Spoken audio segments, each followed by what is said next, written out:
E a vitória de Donald Trump nas eleições norte-americanas reacendeu aí os debates sobre políticas de imigração e o impacto para brasileiros interessados em vistos e green card. Para a gente entender como isso deve afetar aí a vida dos imigrantes no país, nós conversamos agora com Daniel Toledo, especialista em relações internacionais. Muito boa tarde, Daniel. Muito obrigada por aceitar nosso convite para estar conversando aqui com a gente no Fast News. Muito obrigado, é um prazer imenso estar aqui com vocês novamente. E Daniel, começo te perguntando, o visto, o E2, é uma alternativa aí estratégica para que os brasileiros que possuem dupla cidadania de países com tratados comerciais com os Estados Unidos, é a alternativa ideal?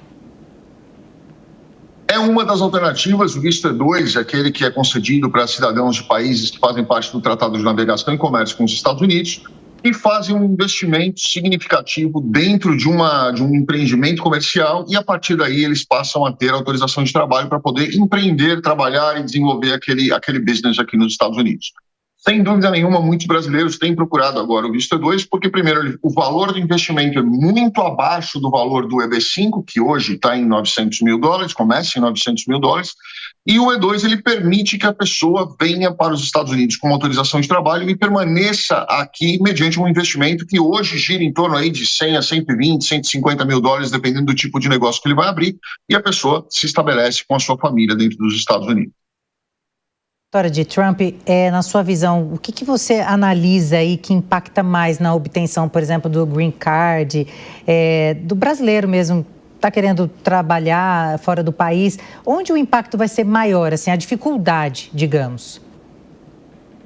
Nós já tivemos algumas experiências com o Donald Trump, né? Ele tem aí uma tendência a ir mais para cima e tentar restringir mais o mercado, tentar restringir mais a imigração para aquelas pessoas que têm intenção de vir para cá, enrolar, fazer o famoso test drive. Eu vou ficar um pouquinho, depois eu vejo o que eu faço, lá eu me regularizo. Esse tipo de pessoa vai enfrentar, com certeza absoluta, muitas dificuldades na regularização, porque, obviamente, a imigração vai começar a observar isso e vai começar a cobrar isso lá na frente. Mas nós nunca vimos, dentro do governo do Donald Trump, qualquer tipo de restrição a vistos de imigrantes, que são vistos que concedem o green card, a residência permanente, muito menos na época do final do último mandato do Donald Trump. Houve aí um recorde de pessoas buscando a cidadania americana e não houve, na verdade, nenhum tipo de restrição, qualquer tipo de dificuldade nesse sentido. Então, eu imagino que esse próximo governo será da mesma forma.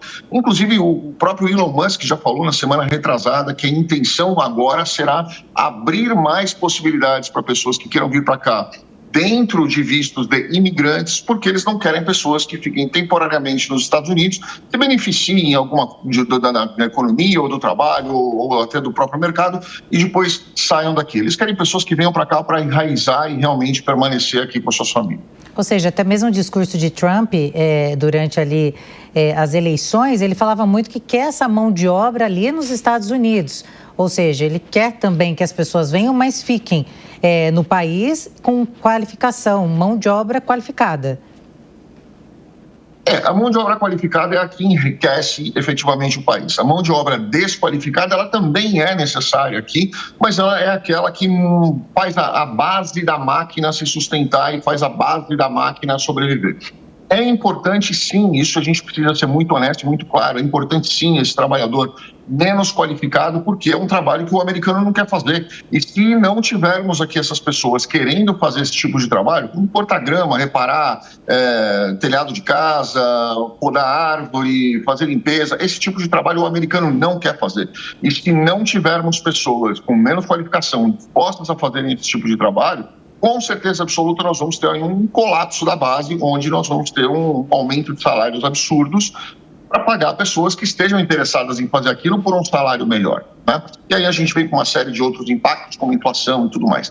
Então, eu entendo que sim, Donald Trump vai buscar tirar essas pessoas que estão ilegais dentro dos Estados Unidos. Nós já temos aqui diversas campanhas que estão, antes mesmo dele assumir, já estão aqui tomando o seu formato e criando aí um burburinho. Imagino que a partir do dia do primeiro dia do mandato dele, ele já vai fazer efetivamente isso entrar em vigor. E eu acredito que essas pessoas saindo, nós vamos ter sim diversas propostas, não uma só, mas diversas propostas de regularização daqueles que querem vir e ficar legalmente. E isso pode impactar diretamente também os estudantes brasileiros, ou seja, agora estamos período de férias, digamos assim, as universidades estão mandando alerta sobre esse assunto, de repente para que os alunos voltem para os Estados Unidos.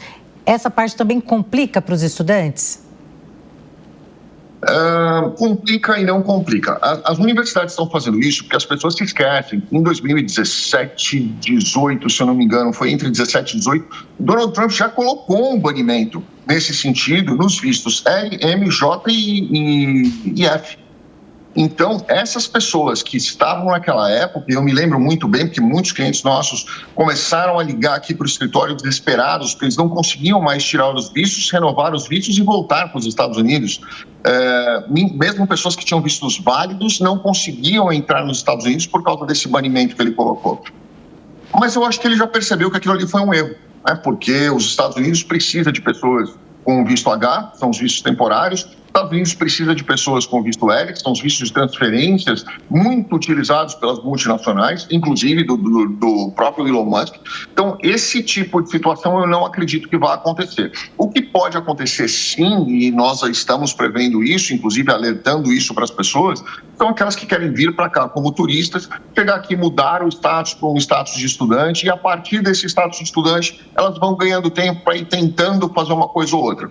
Porém, essas pessoas pensam que podem trabalhar, mas não podem. Não é como o Canadá ou até mesmo como a Austrália, que permite o estudante trabalhar. Estados Unidos não permite, exceto quando ele já tem aí algum tipo de graduação, onde ele pega um OPT. Mas, via de regra, o estudante não pode trabalhar, muito menos o cônjuge do estudante. E isso tem sido, sim, um grande problema, e eu acredito que esses estudantes serão, sim, o foco dessas pessoas que Donald Trump pretende mandar embora.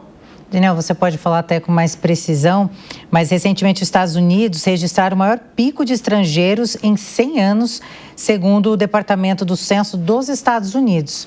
Só de brasileiros aí, mais ou menos 2 milhões de brasileiros, ou seja, essa seria uma forma mesmo do governo de Trump conseguir minimizar os impactos nos Estados Unidos, da forma ilegal, de tentar restringir o máximo que puder.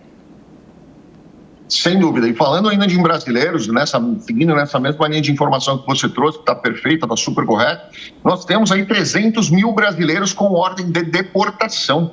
Né? Isso já estão com ordem de deportação dentro dos Estados Unidos. E esses 300 mil brasileiros, com certeza, estão também na mira do ICE para serem retirados dos Estados Unidos.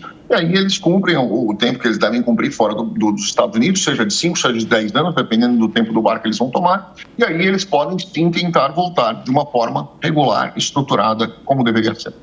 Muito bem, nós conversamos com o Daniel Toledo, que é advogado especialista em relações internacionais. Daniel, muito obrigada pela sua participação aqui no Fast News e um ótimo dia para você. Muito obrigado a vocês, um excelente final de semana.